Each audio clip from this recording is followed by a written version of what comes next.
Galera, que Deus abençoe vocês nesse dia, amém? E eu tô passando aqui para compartilhar mais uma pérola. Essa pérola tá no livro de Êxodo, capítulo 1.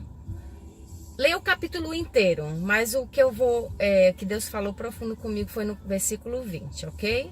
Mas capítulo 1 inteiro, lá diz assim que o rei do Egito estava furioso porque Israel estava crescendo, o povo estava se multiplicando muito. Os hebreus estavam se multiplicando muito, e aí o rei do Egito, Faraó, começou a temer. E aí ele teve uma ideia brilhante. Ele disse para as parteiras que quando elas fossem fazer o parto das hebreias, quando fosse menina, deixasse viver, mas quando fossem homens, meninos, elas os matassem.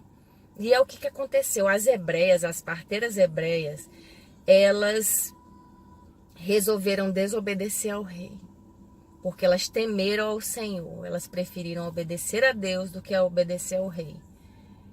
E aí o que aconteceu? O rei depois chamou elas e disse: por que vocês fizeram isso? E aí elas disseram: não, é porque elas conseguem se virar sozinhas, não sei o quê.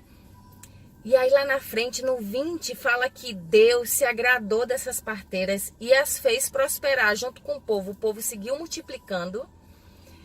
E Deus ainda as abençoou, dando uma família, dando um lar. E é o que Deus falou comigo, é que muitas vezes a gente vai passar por situações que a gente vai ser meio que colocado na parede, né? Elas foram colocadas na parede, porque o que aconteceu? Elas trabalhavam de parteiras e o rei, se você desobedecesse uma ordem do rei, com certeza você poderia morrer.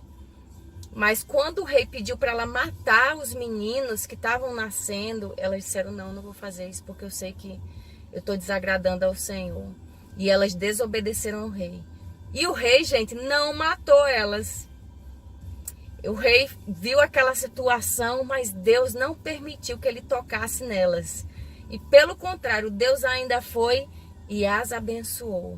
E muitas vezes a gente na nossa vida, né, nas coisas que a gente passa, às vezes por medo do rei, às vezes por medo do que poderia vir a acontecer, a gente não teme ao Senhor.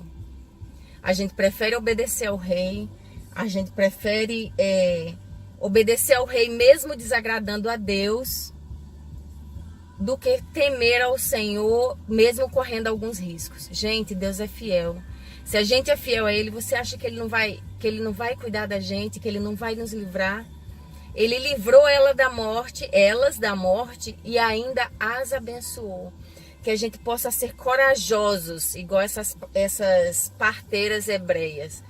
Que algumas vezes que a gente for colocado na parede entre agradar a Deus ou agradar ao rei Faraó, ou agradar a nossa carne, que a gente escolha temer ao Senhor, obedecer a Ele, porque pode ter certeza, Ele está vendo todas as coisas e Ele é dono de todas as coisas. Ele vai nos livrar e vai nos abençoar muito mais, amém? Que Deus nos abençoe e nos fortaleça a sermos corajosos como essas parteiras, amém? Um dia de vitória para vocês.